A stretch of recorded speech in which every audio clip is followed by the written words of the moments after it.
For almost 2 million years, a different kind of human walked the earth. They were not Neanderthals, and not yet us. They were Homo erectus, the survivors that time forgot. While other human species rose and quickly disappeared, Homo erectus endured storms, fire, and predators, holding on through ages of change. But how did they survive so long, when so many others failed? Their story is not written in books or carved in stone. It is buried in bones, its ashes and mysteries scattered across the world. Scientists call them the first travelers, the first to leave Africa, the first to tame fire, and perhaps the first to dream. Yet their lives remain hidden in shadows. Who were they? How did they endure? And why did they finally vanish after ruling the earth for longer than any other human species? The answers lie in the secret life of Homo erectus.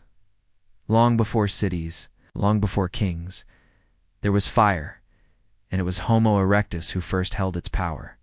Imagine the world before that spark, endless nights of fear. Beasts with glowing eyes circling in the dark, cold winds biting into skin. For early humans, the night was a death sentence. Then, one day, fire burned in their hands. No one knows if it came from a lightning strike, a forest blaze, or a single ember carried across the land. But once Homo erectus learned to keep it alive, nothing was the same again. Fire gave warmth in freezing nights. Fire cooked meat that made them stronger. Fire kept away predators larger than them. And fire brought them together, small groups huddled close, staring into the flames, sharing the first human stories. Yet fire was only the beginning. The real test of survival still waited in the world beyond the light. The world of Homo erectus was not safe. It was filled with monsters, saber-toothed cats with fangs like knives, giant elephants called mammoths, and hyenas taller than a man. To most creatures, early humans were nothing but prey. But Homo erectus refused to be hunted. They became hunters. With sharp stone tools and teamwork, they learned to strike together, to drive giant animals into traps, to share the kill. Slowly, the hunted became the hunters.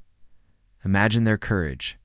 Small bands facing beasts 10 times their size, armed with nothing but stones, fire, and will. Every hunt was a gamble. Victory meant food and life. Failure meant death. Through risk and blood, Homo erectus carved out power in a hostile world. Yet, even as they learned to master beasts, another enemy was rising. The earth itself would soon test them with fire, ice, and storms no spear could fight. The earth was never still in the age of Homo erectus. Volcanoes split the sky with fire. Earthquakes shook the ground beneath their feet. Ice spread across continents, locking rivers and forests in frozen silence. Many animals perished. Other human species vanished. Yet, Homo erectus endured. When drought turned the land to dust, they moved. When glaciers rolled across valleys, they adapted. From Africa to Asia, from warm forests to frozen plains, they walked farther than any human before them. They learned to make shelters from wood and stone. They carried fire through storms and cold. They survived when the world seemed set against them. But their greatest challenge was not the land or the beasts. A new danger was rising: other humans, stronger and smarter, who would one day share the same ground. The long reign of Homo erectus was about to meet its rivals. For nearly 2 million years, Homo erectus ruled alone. But their world began to change. From the mountains came Neanderthals, strong and powerful. From hidden caves came Denisovans, mysterious and clever.